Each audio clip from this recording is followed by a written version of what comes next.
The calls of these huge gangly birds ring out across the Hiawassee Wildlife Refuge in Meigs County every day. But last weekend, the birds were joined by thousands of onlookers taking part in the Sandhill Crane Festival sponsored by the Tennessee Wildlife Resources Agency. Don Waters and his family live a short drive away in Etowah. This was their first visit, however, to see the sandhills. Cranes, and then I read a little story about the cranes last night, and I said, we're going. Yeah, okay. So it's beautiful. First impressions? First impression, breathtaking. It's awesome. Such a gathering wouldn't have been possible 30 years ago when sandhill cranes were virtually non-existent.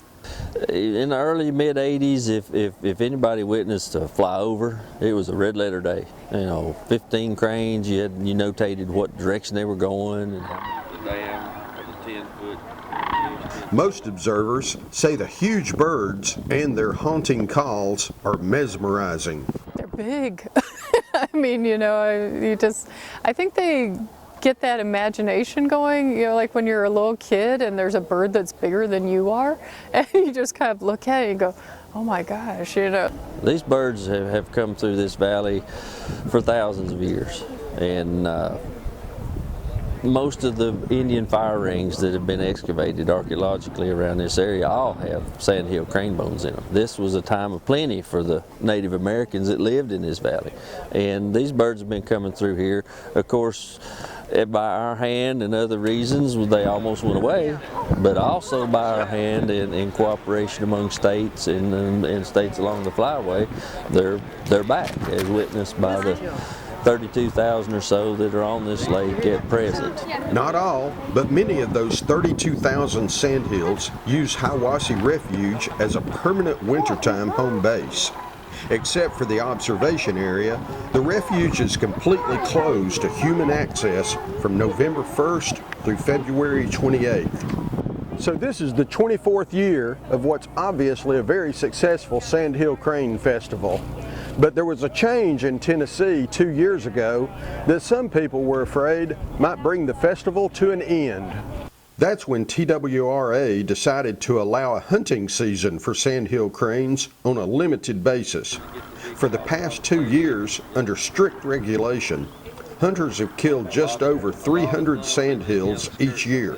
The most recent hunting season closed January 1st.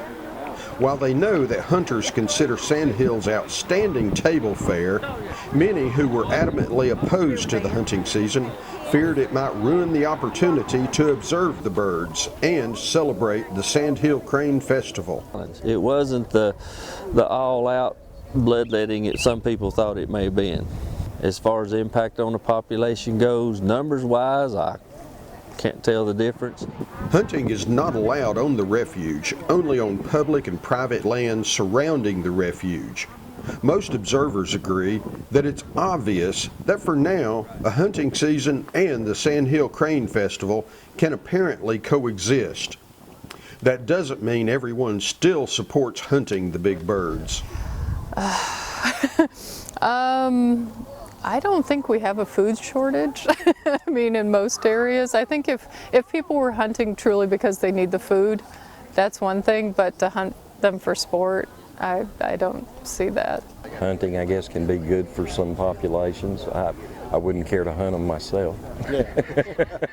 Swiney, however, says there are benefits to the hunting season. While the refuge serves as home base to about 12,000 cranes each winter, he says it appears the sandhills might have become more widely dispersed as a result of hunting. And he says that's a good thing. Population dispersal. Anytime those saying have all your eggs in one basket.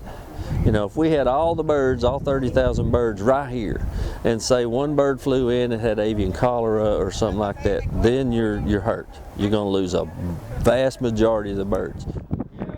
Swiney says it is important for people to know they don't have to wait for the festival to go observe the sandhills.